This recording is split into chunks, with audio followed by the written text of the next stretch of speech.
welcome. I chose that topic and that title to upset people, to be offensive. And the reason why I did so is that sometimes with topics like this, you need to push the barriers and put people into uncomfortable places, so at least they can explore their own thoughts and expose the fallacies that may be around. Now, we are born and raised, we are raised in an environment, different environments. We are influenced by our friends, by our families, by our environment, by our TV, whatever the case may be. And by the very nature, every one of us will have some element of good and bad. No one is perfect, everyone's born different. And we're talking about racism and the evils of racism. And my journey was quite interesting because I grew up around this topic, pointing the finger at others, whereas, as you find out, as a saying I grew up hearing, when you point fingers at others, there are three fingers pointing back at you. But we want to talk about racism as a whole, because it's not fair, I don't think it's fair anyway, pointing fingers at others at how they are racist, when the topic transcends you or anyone else. You can't just give this title of racism to a specific demographic. It's a behavior, it's a mindset, and anyone can be afflicted with that same mindset, regardless of their background, their skin color, or even religion. So for me, I grew up from a family who came from the Windrush area. My grandmother came here in the 60s, as well as my aunties and so forth. And my mum was later on born here, so I'm second generation. And our family was, you could say, a tight-knit family. Inside my home, it was an environment of the usual food, the usual behavior, the usual language. And outside, when I was growing up, very young, I had a different set of environment, you could say. I had friends that were Chinese, friends that were Filipino, Sikh, and so on and so forth. It was a diverse mixture. And whilst I was growing up, I was exposed to what everyone else is exposed to. There was even a time when, in my area, one of the local friends of ours, white kid, had an argument with another friend of mine who was Sikh. And it was quite explosive, and they parted company and rah rah. And in the morning, we saw a graffiti on the walls, "I hate packets." Now, we find it funny that he couldn't even spell Paki, but he spelled packets. So it was kind of like humorous that even in that moment of rage, he wanted to express his upset with my Sikh friend. He actually highlighted his ignorance, that he couldn't even spell. But the point was, these things were around. When we grew up around it, we knew that it was there. The idea that a person could be discriminated against based on their... That was kind of why my parents, they sent me to a private school called John Loughborough. And what was unique about that private school, it was an all-black school. That was the ethos. Now, it wasn't all black in the sense that it excluded anyone. We had, I think, 4 people who weren't black, whatever that means. One was Colombian and the other 3 were Filipinos. But the idea was that it was an environment for black people to learn without having the pressures and the strains of racism. So already, at the age of 9, I was already primed to the idea that I may be discriminated against in education, in work, in society, purely due to my colour. So I already understood that. Around about the time when I started, I watched a film called Roots. Some of you may know it, some of you may not. Which is a film which is supposed to depict the journey of an African who was enslaved, shipped over to America, and him and his generation, progeny onwards, and how they were treated in America. A fictional story, but yet a story. And at that very same time, I decided to write a book. Because obviously I was a kid, so I had visions of doing great things. So I wanted to write a book. And at the time, I had the 2 most important topics of my childhood at the time was that topic, slavery and black history, and science. So it was an interesting story about a guy who went back in time to change history and the rest of it. But the point was, this was the mind of a 9-year-old in London. that already at that age, the topic of slavery, oppression, beating, all that was already in my mind. But at that age, you can honestly say that it was an historical understanding, knowledge, and it didn't manifest itself in this day and age for me, at that age for me with those around me. Meaning, I didn't attribute any of the crimes of the past to people of today. As in, I didn't actually hate white people of the past, also of today, because I didn't see a connection between the two at that age. So it was just something I understood. It was a bad event, wished it could have been better, but life went on. So when I was at school, John Loughborough, as you can imagine in a black school, the ethos was geared towards a black individual. So for example, rather than studying European history, we studied black history, or I could say black history from the colonial age onwards, because we didn't actually touch upon black history before that, interestingly enough. But we studied black history, contributions of different black people in history to science and whatnot, which was interesting, which was good, which was useful for me as an individual, because it kind of showed me at the time that being black doesn't have to hinder you in what you want to be, what you want to do. You can achieve greatness even with being black. So it wasn't necessarily a handicap. I guess that was the vision and the purpose behind those subjects. And that is how it was for me at that age. But somewhere along the line, along that journey, things changed. And when I say changed, it changed in a manner whereby I no longer saw it as a historical event that happened with people who are long gone, but I saw it as evidence of people of today. And this is where the journey of that innocent boy with a history of, or knowing about black history, became slowly a racist. And I could say that my views got more and more extreme, and funnily enough, it reached, I guess, its peak after watching Malcolm X, funnily enough. And when I say funnily enough, it's because if you actually watch the film or read the book, probably better off, because the book is very different from the film.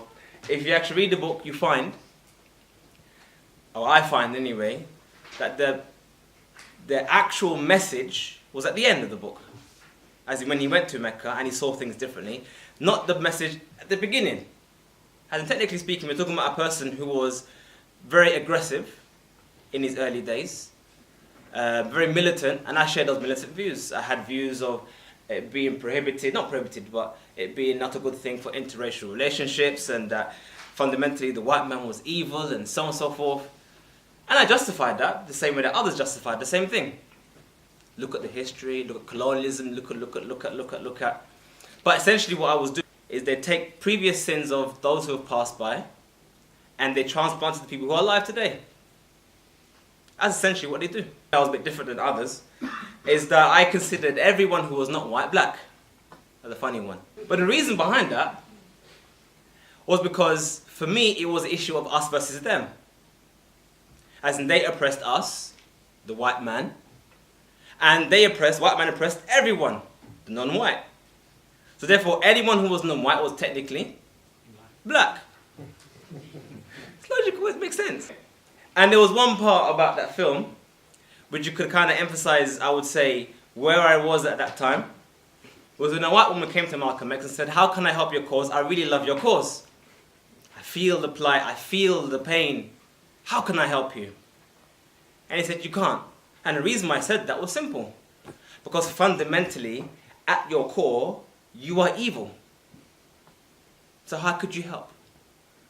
That was the mindset of Malcolm X in his early days. And that was my mindset before I accepted Islam. And then I went to college. That was in my secondary years. And then I went to college. After 6 months, a guy came to me, Pakistani, sat down in front of me and said to me, "What do you know about Islam?" Just randomly like that. Teacher didn't come one day for a maths lesson. He just came and asked me a question. And I was a bit shocked, as in, I don't know anything. I don't know. And he said to me, "Oh, Muslims, we worship Allah. We accept the prophets, Prophet Moses, Jesus, and so on and so forth." And that shook me. That took me back because In my mind, I was like, wait, don't you guys like worship cows and stuff? And monkeys? How do you do that and worship Jesus? And believe in Jesus and Moses and so on? I was a bit confused. And that's because, I mean, obviously, my environment from the age of 9 was only black people. I didn't have much exposure to those who were not black. I mean, before that, I was too young to really pay attention. But after that, things changed. So I began my journey. I began learning about Islam. And after probably 7 to 8 months, I walked to a masjid or a mosque and I accepted Islam. Now, here comes the irony. When I went back to college for the second year, I walked into the prayer room and there were Muslims there and I made some friends. There were 6 friends that were my good friends at the college years. But the key one I want to mention here was that one of my best friends at the time, when I was younger, when I first became Muslim, was a white kid. I mean, when I say white kid, some may contest that by saying, yeah, he's half Algerian, whatever. A white kid. As far as I was concerned, he was white as the next guy. But the point was, look at where I was, and look at where I went. Where I hated white people on a fundamental level, whereby they could do no good. They were literally, down to the molecular level, evil. Whereas all I did was just say, I accept Islam as my religion, and now my best friend was fundamentally a white person. And what was interesting at the time, or I didn't actually notice at the time, this happened, I realized this quite some years later under self-reflection. I didn't even notice the difference. As in, I didn't notice that I had changed from this to this. It was almost natural. People who were around me, they were welcoming, they were loving. Even I went to a masjid when I became Muslim. After I said the shahad, or I said the testimony of faith, the whole masjid came and gave me a hug, and I was like, okay, distance, come on. The whole hugging thing, wasn't a thing for me at the time. I felt a level of brotherhood that I had never felt before that. Well, this is interesting considering that I was technically waving a flag that I am from the black race and my brothers, the brotherhood. But yet I didn't actually feel any brotherhood. And when I became Muslim, I literally felt that connection with another person on a deeper level. You have to look at the reasons behind this. What causes Muslims to behave this way? What causes Muslims, generally speaking, to be less racist than others? Now, I'm not going to paint some fallacy here that Muslims across the board are against racism, because Muslims are human. Are they not? I mean, we are human, aren't we? We're human beings. And one of the good things about when I was learning about Islam, alhamdulillah, I learned this lesson early, there's a distinction between Islam and Muslims, obviously. Just like there's a distinction between Christianity and Christians. I mean, wasn't Hitler a Christian? I mean, there is a distinction between the actions of people and the message that they claim to follow, obviously. So for me, upon early Islam, that's what I focused on when I wanted to know about Islam. I wanted to know, what does Islam teach? I don't care about this guy or that guy. I want to know what Islam teaches. And after accepting Islam, whenever I met a person, a Muslim, who wishes to embody the message of Islam, not just be a Muslim because his name is Muhammad, but actually follow the tenets of Islam and embody in himself the actions, the sayings of Al-Islam, this is what I found. Now, I have found racist Muslims, but the correlation between that is exactly that. I don't find that those who don't embody Islam behave like anybody else. The topic of racism, as we're talking about Islam and racism, we need to look at what does Islam say about racism, considering the term racism is relatively new. I mean, I can't come here and say to you, Islam is against racism when the word was never ever used in the Quran or the Sunnah. So how can Islam talk about racism when the word is relatively new? It's true. So what does Islam talk about then? And what words does Islam use? When you look at this word, I think there's a greater message here, which is why I don't like using the word racism, because racism is very narrow in perspective of Islam. Allah says in the Quran, and we've heard this before by other people, يا أيها الناس إنا خلقناكم من ذكر وأنثى وجعلنا لكم شعوبا وقبائل تعارفوا. We have made you, Muhammad made you from a male and a female, made you nations and tribes. So you may know one another. إن أكرمكم عند الله أتقاكم. Very the most righteous of you, or the best of you, are those the most righteous. So already there's a premise here about us as people, human beings. We come from one male and one female. And Allah has made us different so we may identify different people, so we may know one another. This is the purpose for our differences. But then Allah says, in terms of virtue and who we are, the best of you are those who have taqwa.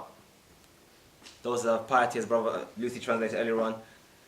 يا أيها الناس اتقوا ربكم الذي خلقكم من نفس واحدة. O mankind, have taqwa of your Lord, who created you from one nafs, one person. وخلق منها زوجها, and made from that one person his spouse, his wife. وبث منهما رجالا كثيرا ونساء, and spread from these two many nations with male and female. So again, emphasis on our common origin. Okay. إنما المؤمنون إخوة. Verily, the believers are brothers. The believers are brothers. Okay, those are a few verses of the Quran about a topic, or about this topic, or about something connected to this topic. Let's go now to the Messenger of Allah sallallahu alaihi wasallam, the Prophet Muhammad sallallahu alaihi wasallam. What does he say about this topic? Man ta'azza bi'azza al-jahiliyyah. Whoever seeks to take comfort, or solace you could say, with the things of jahiliyyah. Jahiliyyah is everything that happened before Islam.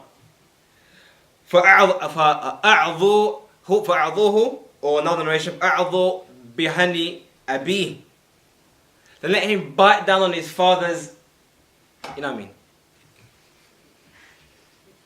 Meaning, there's no virtue in those before you with regards to you. Anything good they have done has no reflection on you. And any bad and evil they have done has literally no reflection on you. How are you seeking pride and virtue for something you had no hand in? Okay. Another one.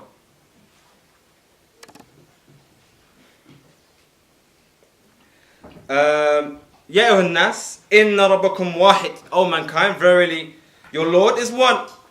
وإن أباكم واحد, and your father is one. ألا لا فضل لعرب على عجمي ولا عجمي على عرب ولا أحمر على أسود ولا أسود على أحمر. There's no virtue of an Arab or a non-Arab, or an Arab or a non-Arab, nor a red person or a black person, or a black person or a red person. إلا بالتقوى, except by virtue of their taqwa, their piety. So I'm going to quickly wrap up here because now he's ready. He's waiting for me. He's ready to pounce. So what I want to just touch upon here is, now I've mentioned some anecdotal evidence about, or story about my life, how I grew up. I mentioned some verses of the Quran. How does those two things tie together? The core message of Al-Islam is that with regards to Muslims, or what should happen between people, is that our interaction with each other should not be based on things you have nothing to do with. The crimes of the people of the past have nothing to do with you. The good virtues of the people of the past have nothing to do with you. My treatment of you should be based on what you do in your life right now. Who you are. No one should seek any virtue by any flag, any land, any passport. It all literally means nothing. It literally means nothing. And this is the core message of Al-Islam. We come together upon one message. And that is, we were here for one single purpose alone, and that is to worship Allah. We are here to obey His command, to be good to one another, to be good to our neighbors, and we have allegiance based on that one thing. I love a person for their righteousness, and I hate a person for his evil. I can't hate a person for the evil of his forefathers. Nor can I love him for the virtue of his forefathers. He has nothing to do with them, just like they have nothing to do with him, except by virtue of something they have nothing to do with. And as I always say to people when it comes to these affairs, I always say to people, look,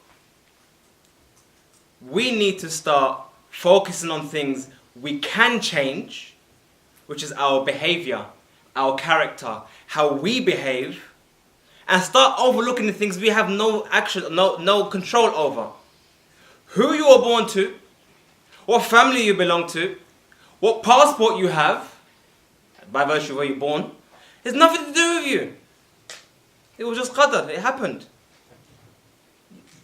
Nothing to do with you.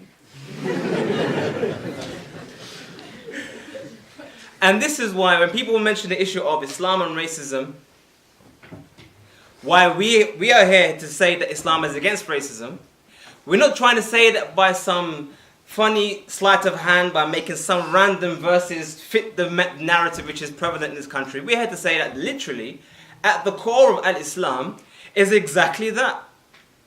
That we are one source, we come from one person, one family, and we're only different for one single purpose. But what we can do in our lives throughout today is make a decision.